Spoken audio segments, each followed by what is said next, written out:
Hi everyone, welcome. Max Keller, Customers Chasing You. Today we're going to talk about how to use an opportunity filter to figure out what you should be doing all day, how to actually increase your productivity, and how to increase the money in your bank account.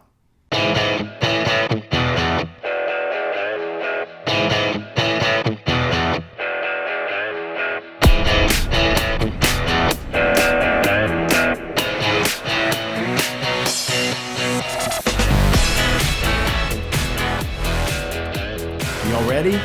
Okay, it's pretty simple, guys. I didn't know this, and I found this out from a lot of my friends who have been running companies for decades, and they know exactly how to spend their time. They know what to say no to, and they can quickly figure out if something is in their wheelhouse, like they should be working on it, or if they should just say no, no thanks. And it's a really, really valuable skill to develop. So in these 20 minutes or so, my job is going to be to help you kind of go through that, develop it. And if you stay till the end, I have a tool that I'm going to give you that's in one of my books, the Net Profit Workbook. I have an opportunity filter. It's the same one that I use to evaluate opportunities. I got invited to be in some businesses a couple of years back all at the same time, and I had to make a decision which one to do. And the opportunity filter worked then, and it works in day-to-day decisions. So just kind of sit back, take some notes. I hope you enjoy and get a lot out of this. So the point of this video is how you can stop leaking money and time and start keeping more for yourself. And how you do that, I'll just kind of give it away now, is by doing your highest and best use activity, doing what's best for you at the present time. And if you have tons of different opportunities that are all juggling for your limited attention, they're probably all being neglected in some way. Very successful people, they do, fewer things, but they do them really well. So do you know where your business income is going right now? Is it going up? Is it going down? What's happening to your net worth? And are you focused on the best opportunities? There's kind of a couple of different things about opportunities. I mean, it seems like pretty straightforward. It's like an opportunity is something where you can, make a gain or, advance in some way, take things to the next level. But it's more complicated than that. The first phase is actually being able to just identify an opportunity, and that comes through just having maybe a broader knowledge base, a network of, board of advisors that can help you, and experience. Because there's opportunities that come past us all the time. And the question is like, are you identifying it? I can give you a million examples of times where, I thought something was not an opportunity, and then finally I caught on, but it took a while. So catching on and it taking a while, that's not what you want. You want to be able to identify those opportunities as quickly as possible. The opportunity filter that I created, I haven't seen another one like it, can help you do that. So if you stay till the end, I'll give you some way that you can download that. All right. So are you focused on the best opportunities? You only have so much time. You're not going to live forever. So how you invest your time and what you do all day is going to be reflective of, how much you make. And this channel, but especially this episode, this is for people who want to work hard and make as much money as possible. Like if you're not interested in making money, then I don't know, we speak a different language. When I go to work to get paid. I want to help people, but I want to make money. And I found out this principle in 80-20 Sales and Marketing by Perry Marshall. In the book, he talks about how, and Jim Rohn on some of his presentations, why is it that somebody goes to work and they're smart and they work hard, and then another person goes to work and is smart, and works hard, and they work the same number of hours, and one person makes, 10 or 20 times more than the other person? Have you ever wondered that? Have you ever driven through neighborhoods and wonder, man, how did all these people how are there so many people that are this wealthy, and how do they afford to live here? I used to wonder that a lot. I grew up in Dallas, and it's a big range of, places. We were pretty kind of middle class, lower, upper, depending on what decade you caught me in. But, I always wondered that. And I thought, I just couldn't figure it out. And it's like, now I have. A lot of them are business owners, and they have a lot of people that are out there helping them make money, and they can profit from that. And so, they use a lot of imagination, a lot of creativity. Some of them are professionals, but I figured out how to do it now. I live in one of these neighborhoods now. I'm not one of these people who gets on the show and shows everybody, look at this check that I just deposited. I mean, I don't know. I'm just kind of private. I think a lot of people who do that kind of stuff, it's a little bit fake. But when I was growing up, like my neighbors were like mechanics and, landscaping folks. And I think our neighbor lived in she worked in an office, which is fine. And the guy across the street was a mechanic, stuff like that. Like that's where I grew up. The lady on the corner, I called her Picky Barbara. I mowed her yard. She was like so picky. I shouldn't have called her that. She did some kind of accounting stuff, just like people like that. Right. My other neighbor, I think we were the only people on our street really that had my parents had degrees, but none of the people in my street really did. And that's back when a degree kind of really helped you out and it was more worthwhile. That's a whole nother episode. I'm not going to open that up. But the bottom line is now, my neighbor on one side owns a pretty big business and he's the president. The other guy, he's a orthopedic surgeon. I'm just what? I mean, it's crazy, so it can happen. Trust me. I found out how to do that. So 3 reasons why you miss your goals. The number one worst answer that you can give when you're evaluating an opportunity is maybe. Okay. By far. How long it takes you to discover if something's an opportunity or not you want to shorten that as much as possible. Opportunities, I found that really good opportunities don't last forever. They just don't. You have to take advantage of them while they're there. What I'm going to teach you guys the 3 specific steps that you can take to avoid shiny object syndrome. So if you're a business owner, realtor, real estate investor, you're already having some success, but you kind of have a new thing every week. My wife would call it my idea of the week or something like that, thing of the week. And she's kind of dissing me, but I mean, it's she was positive, but it's true. If you always have it's okay to have imagination. It's okay to have creativity, but at some point you have to buckle down and focus on something to get it all the way to the finish line. And so, how do you do that? And how do you pick what to take to the finish line? And I'm going to go over the 5 questions you need to ask before saying yes to any opportunity. So, you can be deal rich, but cash poor.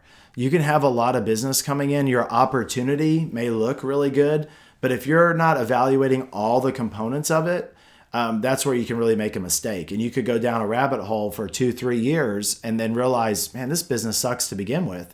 And then, you can't get that time back. So that's what I want to try to do to keep people from, help people find the best opportunity and to keep you from hopping from one opportunity to another. You know who you are. If you're watching this and you're you have a different job every year, or this is going to be the next biggest thing, or this is going to be the next biggest thing, what's probably happening is it's probably one of 2 things. It's either the misidentification of what is a good thing, or not executing the plan correctly, switching too soon, stuff like that. So Warren Buffett, I'm definitely a fan of him, and his book Snowball is really good. His partner Charlie Munger, amazing. He said the difference between successful people and really successful people, which I hope everybody on here is or wants to be, is that really successful people say no to almost everything. Really successful people say no to almost everything. So, I have a lot of friends and they're like, gosh, I'm just so busy, or, I just can't say no. You're not going to be successful. You're just not. It's not going to happen. You live the life you want to live. That's cool. But really successful people, if you go back and do the analysis, they're focused. They're super focused, and they don't take on a lot of new things. Well, what about Elon Musk? He has 4 companies. That's another video. But there's a certain way that he takes foundational principles and that apply to a lot of different industries and puts them into those. So he does have a focus. It's called the expert generalist. So there's some articles about that. You can check it out, but it's pretty cool. All right. So here is the opportunity filter.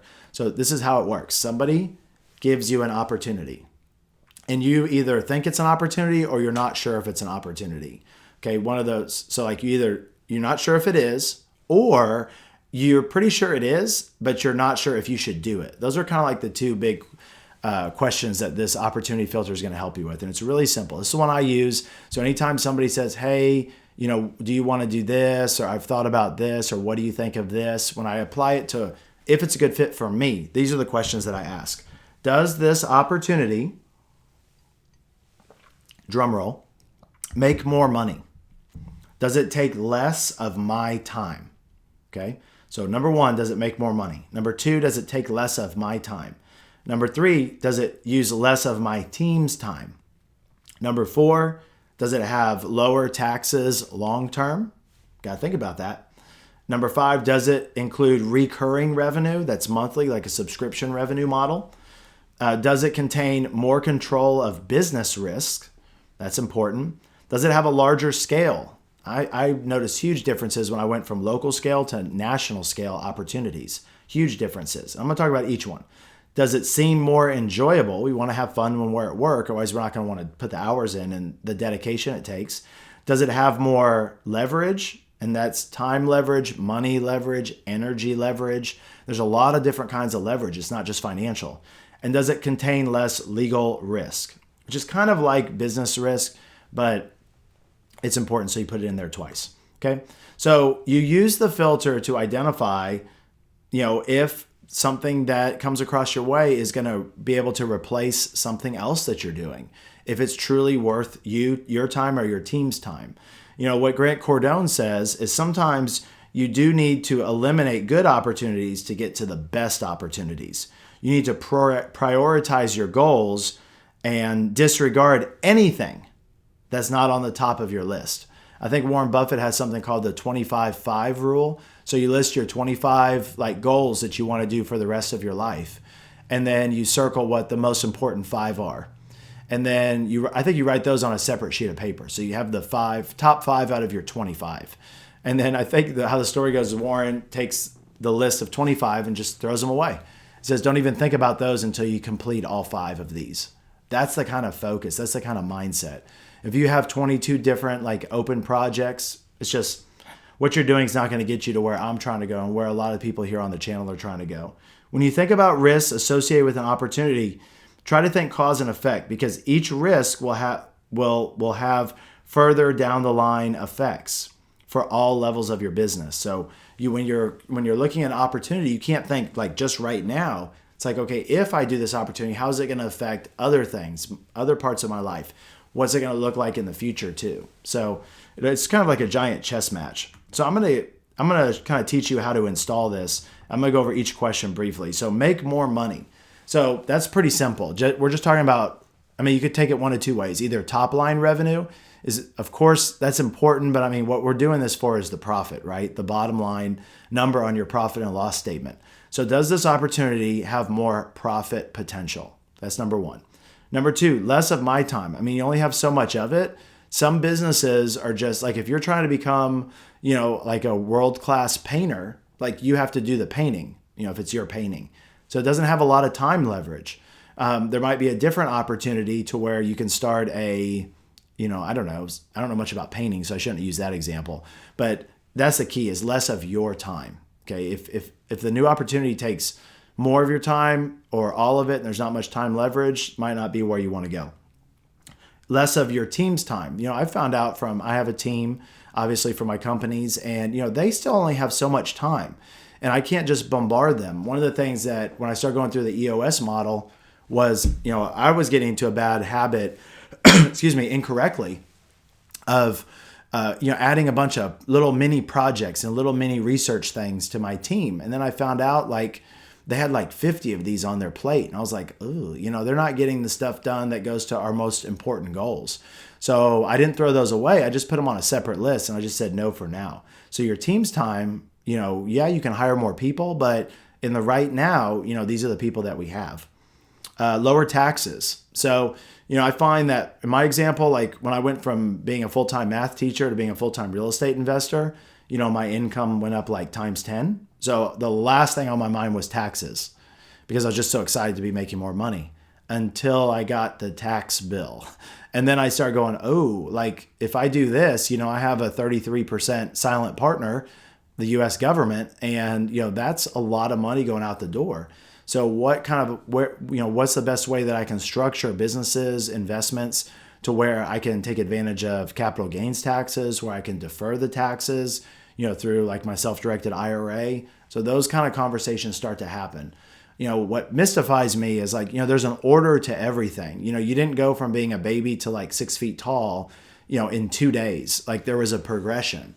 And so I find these people who have like no active income that are just like hanging on every word of some like, CPA tax professional to the rich. And it's like, I'm not saying don't learn that stuff. I'm just saying, you need to learn some stuff to increase your income before any of this stuff even applies. So you've got to do it in that order. But once you get there, taxes are going to be a big deal. So don't think you're never going to make a lot of money, because you can, trust me. But then also don't think that you can always just out earn. You're going to have to be smart with the taxes. Wealthy people, to build true wealth, they're very smart with the taxes. Thirsty today.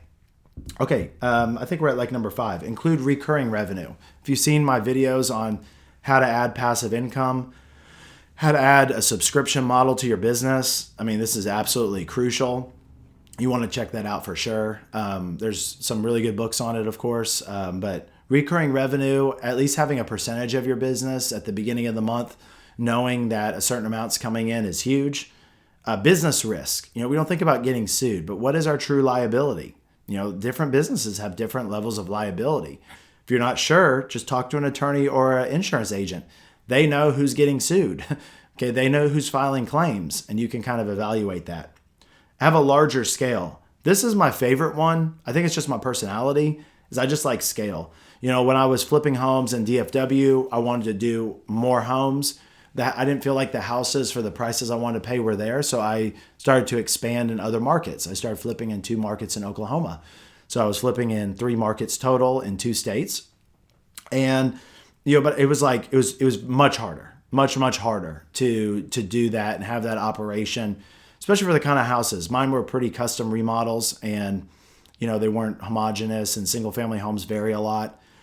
But the bottom line is that if you have an opportunity that's a good opportunity but has a national scale, I've found that it beats an amazing local opportunity. It's just incredible to be able to access and work with people all over the nation, all over the world. I'm going to go speak in another country later this year, and it's like, wow, that's pretty cool. I've never done that before. I'm going to have customers in other countries very soon. So when you have opportunities to where you can, do business and it's a really wide scope, it's good. Now, it also increases your competition, so it's not always good. I have a friend I've encouraged him to like try to get more income, and he wants to, but he didn't know how. So I walked him through the steps with his job, his job, because it's just not right time for him to quit and go full-time real estate. He made that decision. Well, he's applying, he doesn't want to move geographically, so he's applying for a lot of, remote positions. And it's a good thing that those are available now. But the bad thing is, he told me, he's like, the interviews are really, really hard because I'm competing against people all over the world. He does like software engineering stuff. And it's not that he's not good at what he does, but, he has to be like the top 1% of 1% when it's a worldwide global opportunity. But normally, think about the people who are really wealthy. Most of them made their wealth. And it was, they access other geographical areas. Does it seem more enjoyable? We want to have fun at work. That's pretty self-explanatory. And all of these are different levels of importance for each person. So the way I do it is there's 10 of them, and I give them a 1 to 10 score. A 1 means that, it's like bad. A 10 is like amazing. Okay. So does this seem more enjoyable? When I was flipping homes, for me, it was kind of like a 6 or a 7. It was okay. But, it was a lot of, just a lot of challenges, and, I'm not really into construction that much. So it just wasn't that much fun, but like what I do now, like helping, my customers, on our weekly marketing calls, and I can see them getting more customers and using our book systems and our other lead generation systems. That's just more fun for me. When I was buying houses from just anybody, it was kind of like a 5. When I was buying them from seniors, it was a 10. I just like working with seniors. They're really cool. They're really appreciative. I had somebody call me this week and said that he likes working with them because they're appreciative. So it's whatever scale you want. And then what you do is you put the number down and you just add it up, so it's a max. I guess the lowest score is a 0 or a 10. The highest score is 100. And so I'll go through the last 2. Have more leverage. It's pretty simple. It's not just money, financial leverage. There's energy, There's time leverage. And you have to really think about it, because some businesses you can just plug other people in to help you more than others. Some businesses you can plug people into that are remote, and some of them all have to be local. And that's a problem, because if you have trouble finding really good people in your local area, you don't have as much opportunity to change that. So that's something that you factor in on a new opportunity. And the last one is contain less legal risk. That's pretty self-explanatory. If you're not sure, ask an attorney. So what do you do? Well, I'm going to give you a copy of my opportunity filter. All you have to do at the end of the video is just click down below, and it's free tools. Tell me what email address you want me to send it to, and I'll send it over to you. And you just print it out. It's my opportunity matrix. It's those 10 questions. And what you do is you list what opportunities you're doing right now. I'm talking about income opportunities, and you just give them a score. 1 is means that it's bad for you. A higher score means it's better for you. Okay? And you just add them up at the bottom. And then here's something that we added that's been really, really cool. And I've gone through this exercise with people that are in my program and in my membership, and it was really eye-opening. Is let's just say you have 3 things that you're doing to make income right now, okay? And you list them. Most people think that the ways that they're making income are really similar. Like, oh, well, Max, they're all going to get the same score. And then we go through this, and it's definitely not true. They'll have 2 things that get a score of like a 40, and then one that has a score of like an 80. And they're like, what? I didn't know that was going to happen. Why? And then here's the most interesting part. At the next, second to bottom line on the spreadsheet, it says mix percent. I learned that term when I worked in retail, is like the product mix, present state. So right now, what percentage of your time out of 100 are you spending on each opportunity? So for this person I went through the exercise with, they were spending like 50% of their time on the first crappy opportunity, and like 40% of their time on the second crappy one, and then only 10% of the time on the one that got an 80%. And they were like so confused. And they're like, why is that? Well, it's because you didn't know that one was an 80. You never really thought about it this way before. I didn't either. But I developed this tool to help you, and I hope it does. I'd love to hear how you do in the comments. So then the last line on there is the mix percent future state. So this is where you get the opportunity to say, okay, now I have new information. I went through this opportunity filter. I see how I'm investing my time. I see what the score is. Now, how can I rearrange my priorities? How can I take a 40, 50-hour work week and move it around a little bit? And that's what my friend did, and it's making huge differences. He's getting results quickly because he pivoted. I won't say his name so I can tell you what he did. Is he was doing fix and flip, wholesale, and then some new construction, real like affordable vinyl houses kind of things, right? Like real affordable new construction. And when we went through the opportunity filter, like by far the new construction affordable houses was like perfect for him. It was his perfect skill set. It was perfect for the market that he was in. So he pivoted. He stopped doing one of the opportunities, which is the fix and flip, 100%. He said, we're going to do like 25% wholesale, basically just the leads that come in from the marketing that's working really well. Do you know how he found that out? Yeah, I gave him my marketing scorecard, and that's also in our tools, and that's on another video. And when he started figuring out that there was like out of 10 types of marketing, I think at one time he was spending $30,000 in monthly marketing. There's only a couple channels that were really doing well, and the others were losing money. And then he's rationalizing it. And I'm like, I had to shake him because he's my friend. I said, please stop doing that. And he's like, you're right. I got to step up. But he's a wizard at new construction. And so now he's doing way more of that, like what's left, 75%. And guess how he's doing? Amazing. So like that's what the opportunity filter can do for you. And then put an opportunity that you're considering and see how it stacks up to what you're currently doing. And it can help you make decisions. So I really hope that it does. I hope it has just a huge benefit to you. So here's how you install it. Just use the opportunity filter, list what you're doing now, list what you want to do a score, add them up, and then total it up and decide how you want to spend your time. So what I have for you, you can download this. It's Customers Chasing You /free-tools, and there should be a link down below. You can have the opportunity filter. It's from my book, Net Profit Workbook. You can get it on Amazon, but I took this page out, and so you don't have to buy it. You can just start using it today. So I hope that you get a ton of value from it. It's been the number one game changer. I think the year of 2018, it was my number one game changer by far. And I'm going to use it for, I think, the rest of my life. I hope that you do too. And I wish you guys the best of success. Be well. Blessings to everyone. And until next time, I hope that you guys figure out how to take these systems, install them, and go from running around chasing customers and not showing where your next check is going to come from to have customers chasing you and building your business and hopefully the kingdom too. So until next time, take care and talk to you soon. Bye-bye.